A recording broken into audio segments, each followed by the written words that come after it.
Have you ever felt like you're lost, even when you are doing everything right? Or like your emotions are betraying who you thought you were? But what if I told you that it is not because you're broken, but because you're not rooted in the right part of your identity?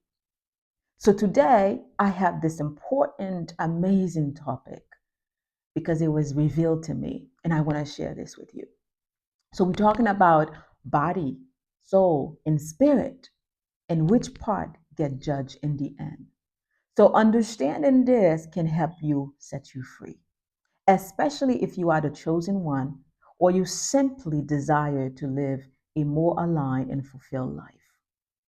But before we get into it, if you haven't subscribed to this channel, I invite you to do so. We are building a tribe, a village of people who are conscious, healing, and spiritual aligned.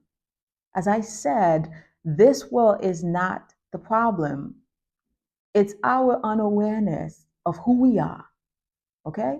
When you choose love, self awareness, and inner transformations, the world begins to shift. So, subscribe, like, and share if this message spoke to you.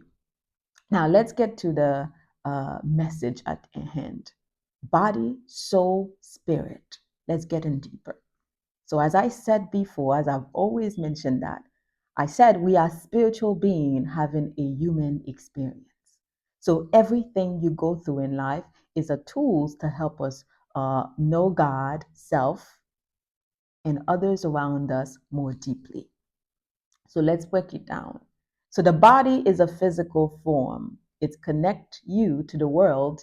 You eat, you walk, you talk, you touch, you experience life through your senses. Okay?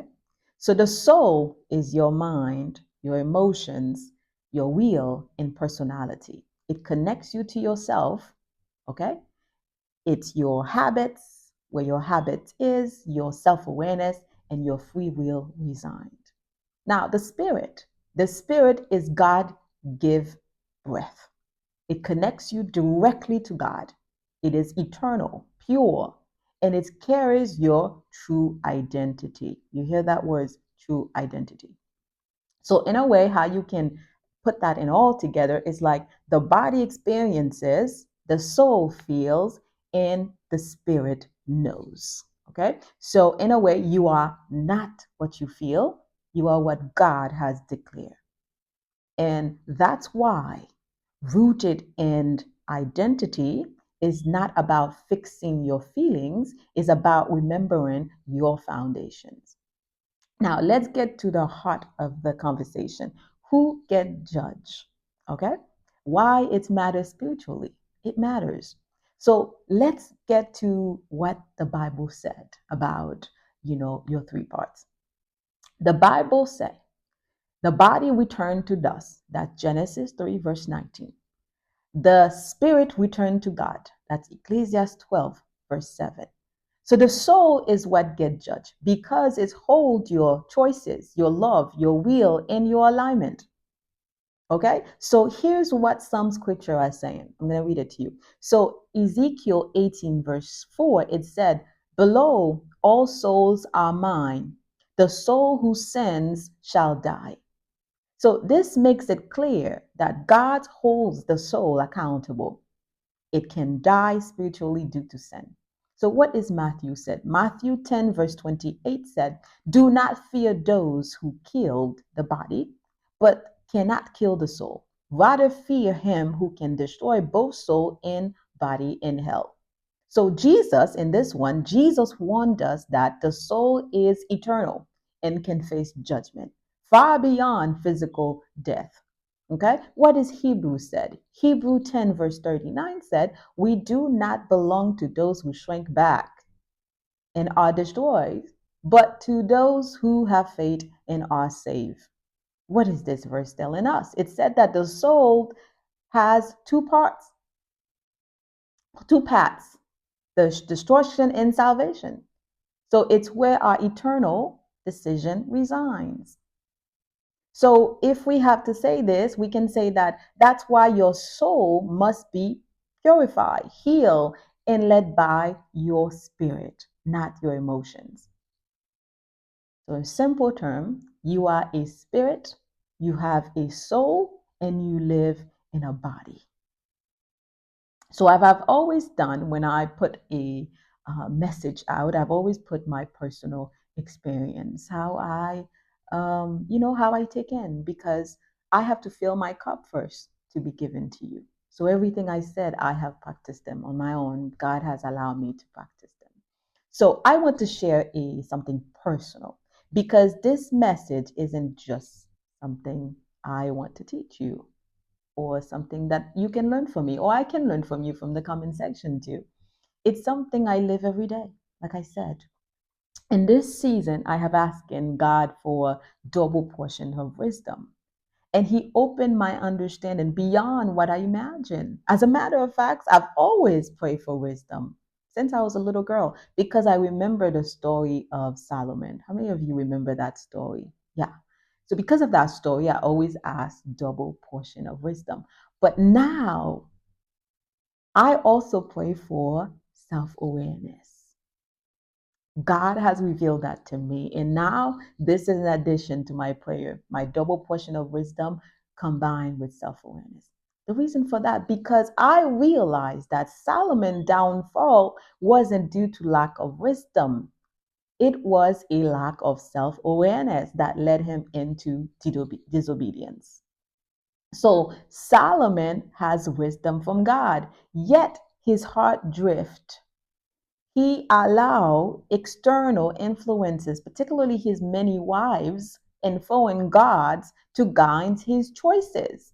This wasn't a wisdom issue alone, it was a lack of self awareness. He didn't monitor his emotion or spiritual drift. So, what I realized, wisdom without self awareness can still lead to spiritual failure. So self-awareness protects the soul from becoming disconnect from the spirit. So if you want more about Solomon's self-awareness, lack of self-awareness, please DM me, comment, and I will honor to put a video about it. But to go back to what I was saying about my experience, one example of how this play out in my life is this channel. My YouTube growth has been very slow. Some people tells me that you should post trending topic, things like that could go viral. And sometimes I get emotional, confused, yes, or discouraged because I think maybe they are right. Yeah. But when I sit in silence, pray, walk with God, my spirit reminds me this is not about popularity. Okay. It's about purpose. Like Noah, who spent 120 years building an ark with no rain in sight. Okay? Okay? So I know I was called to build something bigger than views. So we are building a village where people talk about hard stuff, the soul level stuff, the things we often avoid because our soul resists growth and corrections. So we cannot want to live in a better life if our soul resists corrections and if we're not self-aware. This is one of the good things we need to be aware of is our soul. Because the battle, remember, is for our soul. So, but I found peace, not by changing my situation, but by realigning with my spirit. So a simple way that I you know, make myself understanding what I am professing to myself is that the soul is like your internet browser. Okay. The spirit is the Wi Fi signal. When your soul is clouded by sin, pride, or unchecked emotions, the signal drops. Okay. But when you cultivate self awareness, good habit, and truth, your soul become clear. Okay. And the connection to God becomes stronger. So, practical takeaways I can leave you how to root in spirit, how to root it in your own spirit is that quiet your soul. Spend time in silence, pray and worship. Okay? Speak truth. Like reaffirm your spirit that you are whole, that you are not your pen, and that you are led by God, you know, the power of your tongue over your life. So ask God daily, help you from your, to live from your spirit, not just reacted from your soul. If you like journal.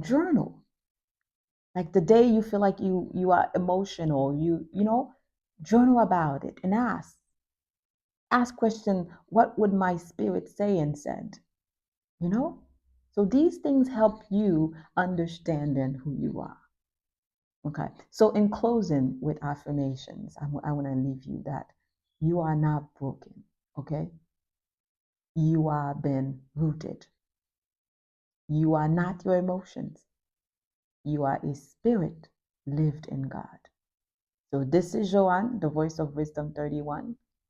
So share this video with someone who been feeling spiritually stuck probably, or if you have any in your life, because sometimes we know some people who are struggling to understand these things. So share it. So please like and comment and subscribe if this message spoke to your soul. See you in the next one. Bye bye.